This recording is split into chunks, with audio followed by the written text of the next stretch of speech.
ನಮಸ್ಕಾರ ಸ್ನೇಹಿತರೆ, ನಮ್ಮ ಚಾನಲಿಗೆ ಎಲ್ಲರಿಗೂ ಸ್ವಾಗತ. ಇವತ್ತು ನಾವು ತುಂಬ ರುಚಿಯಾದ ಮನೆ ಸ್ಟೈಲ್ ಅವರೆಕಾಳು ಸಾಂಬಾರು ಮಾಡೋದು ಹೇಗೆ ಅಂತ ನೋಡೋಣ. ಈ ಸಾಂಬಾರು ಅನ್ನಕ್ಕೆ, ಇಡ್ಲಿಗೆ, ದೋಸೆಗೆ ಸೂಪರ್ ಕಾಂಬಿನೇಷನ್ ಆಗಿರುತ್ತದೆ. ಮತ್ತು ಅವರೆಕಾಳು ಸಾಂಬಾರು ತಿಂದರೆ ಅನ್ನದ ರುಚಿನೇ ಬೇರೆ ಆಗಿರುತ್ತದೆ.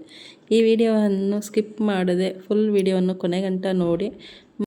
ಮೊದಲಿಗೆ ಒಗ್ಗರಣೆಗೆ ಇಲ್ಲಿ ಒಂದು ಪ್ಲೇಟಲ್ಲಿ ಸಾಸಿವೆ, ಜೀರಿಗೆ, ಕರಿಬೇವು ಮತ್ತು ಒಣಮೆಣಸಿನ್ಕಾಯಿ, ಬೆಳ್ಳುಳ್ಳಿ, ಸ್ವಲ್ಪ ಈರುಳ್ಳಿನ ತೊಗೊಂಡಿದ್ದೀನಿ.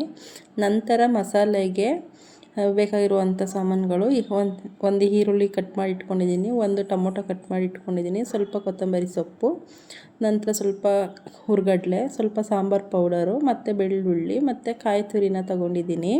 ನಂತರ ಇಲ್ಲಿ ಒಂದೆರಡು ಸಣ್ಣ ಆಲೂಗಡ್ಡೆಯನ್ನು ಕಟ್ ಮಾಡಿ ನೀರಲ್ಲಿ ನೆನೆಸಿಟ್ಕೊಂಡಿದ್ದೀನಿ. ಮತ್ತು ಅವರೆಕಾಳನ್ನ ಒಂದು 3 ಅವರ್ ಮುಂಚೆನೇ ನೆನೆಸಿ ತೊಳೆದಿಟ್ಕೊಂಡಿದ್ದೀನಿ. ಮತ್ತು ಒಂದು ನಿಂಬೆಹಣ್ಣು ಗಾತ್ರ ಹುಣಸೆ ಹಣ್ಣನ್ನ ನೆನೆಸ್ಕೊಂಡಿದ್ದೀನಿ.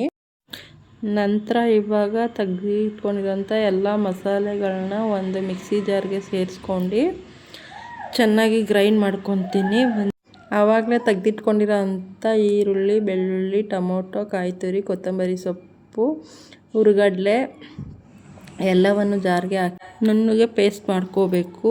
ಪೇಸ್ಟ್ ಆದ ನಂತರ ಅದಕ್ಕೆ ಮತ್ತೆ ತೆಗೆದಿಟ್ಕೊಂಡಿರೋ ಅಂಥ ಸಾಂಬಾರು ಪೌಡ್ರನ್ನು ಸಹ ಸೇರಿಸಿ ಪೇಸ್ಟ್ ಮಾಡ್ಕೊತೀನಿ. ನೈಸ್ ಪೇಸ್ಟ್ ಮಾಡಿ ಅದನ್ನು ಒಂದು ಬಟ್ಲಿಗೆ ತೆಗೆದಿಟ್ಕೊತೀನಿ. ಆನಂತರ ಇವಾಗ ಒಲೆ ಮೇಲೆ ಕುಕ್ಕರ್ನ ಇಟ್ಕೊಂಡು ಅದಕ್ಕೆ ಸ್ವಲ್ಪ ಎಣ್ಣೆ ಹಾಕ್ಕೊಂಡು, ಎಣ್ಣೆ ಬಿಸಿಯಾದ ನಂತರ ಸಾಸಿವೆ, ಜೀರಿಗೆ, ಈರುಳ್ಳಿ, ಬೆಳ್ಳುಳ್ಳಿ ತೆಗೆದಿಟ್ಕೊಂಡಿರೋ ಅಂಥ ಒಗ್ಗರಣೆ ಐಟಮ್ನ ಸೇರಿಸ್ಕೊತಾ ಇದ್ದೀನಿ. ಇವಾಗ ಅದಕ್ಕೆ ತೊಳೆದಿಟ್ಕೊಂಡಿರೋಂಥ ಅವರೆಕಾಳು ಮತ್ತು ಆಲೂಗೆಡ್ಡೆನ ಸೇರಿಸ್ಕೊಂಡು ಸ್ವಲ್ಪ ಫ್ರೈ ಮಾಡ್ಕೊತೀನಿ. ಚೆನ್ನಾಗಿ ಫ್ರೈ ಆದ ನಂತರ ಇದಕ್ಕೆ ರುಬ್ಬಿಟ್ಕೊಂಡಿರೋ ಅಂಥ ಮಸಾಲೆನ ಸೇರಿಸ್ಕೊತಾ ಇದ್ದೀನಿ. ಮಸಾಲೆ ಸೇರಿಸ್ಕೊಂಡು ಸ್ವಲ್ಪ ಫ್ರೈ ಮಾಡ್ಕೋಬೇಕು, ಮಸಾಲೆ ಹಸಿ ವಾಸನೆ ಹೋಗೋ ತನಕ.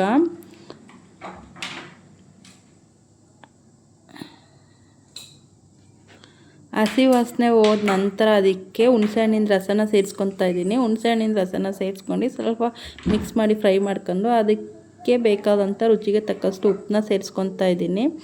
ಎಲ್ಲವನ್ನು ಮಿಕ್ಸ್ ಮಾಡಿ ಸ್ವಲ್ಪ ಫ್ರೈ ಮಾಡ್ಕೊಬೇಕು. ಫ್ರೈ ಆದ ನಂತರ ನಮಗೆ ಎಷ್ಟು ಕನ್ಸಿಸ್ಟೆನ್ಸಿ ಬೇಕೋ ಅಷ್ಟಕ್ಕೆ ನೀರನ್ನ ಸೇರಿಸ್ಕೊಂಡು ಸಾಂಬಾರನ್ನ ಒಂದು ಹದ ನೋಡ್ಕೊಬೇಕಾಗುತ್ತೆ. ಸಾಂಬಾರು ಒಂದು ಹದ ಆದ ನಂತರ ಅದಕ್ಕೆ ಇನ್ನೊಂದು ಸರಿ ಸಾಂಬಾರನ್ನ ಚೆನ್ನಾಗಿ ಕೈ ಆಡಿಸಿ ನಂತರ ಅದಕ್ಕೆ ಕುಕ್ಕರ್ ಮುಚ್ಚಳನ ಮುಚ್ಚಿ 3 ವಿಜಲ್ ಕೂಗಿಸ್ಕೊಬೇಕಾಗುತ್ತೆ. 3 ವಿಜಲ್ ಬಂದ ನಂತರ 3 ವಿಜಲ್ ಕುಕ್ಕರ್ ಕೂಗಿ ಆರಿದ ನಂತರ ಕುಕ್ಕರ್ನ ಓಪನ್ ಮಾಡಿದ್ರೆ ತುಂಬಾ ಚೆನ್ನಾಗಿ ಸಾಂಬಾರು ಆಗಿರುತ್ತೆ ಫ್ರೆಂಡ್ಸ್. ರುಚಿಯಾಗಿ ತುಂಬಾ ಸುಲಭವಾಗಿ ಸಾಂಬಾರನ್ನ ಹೇಗೆ ಮಾಡೋದು ಅಂತ ನೋಡಿದ್ರಲ್ವಾ.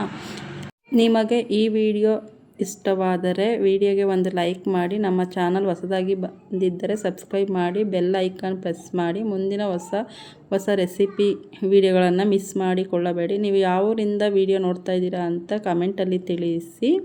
ಮತ್ತು ಯಾವ ರೆಸಿಪಿ ಬೇಕು ಅನ್ನೋದನ್ನ ಕಮೆಂಟ್ನಲ್ಲಿ ತಿಳಿಸಿ ಫ್ರೆಂಡ್ಸ್. ತುಂಬ ಹೃದಯದ ಧನ್ಯವಾದಗಳು.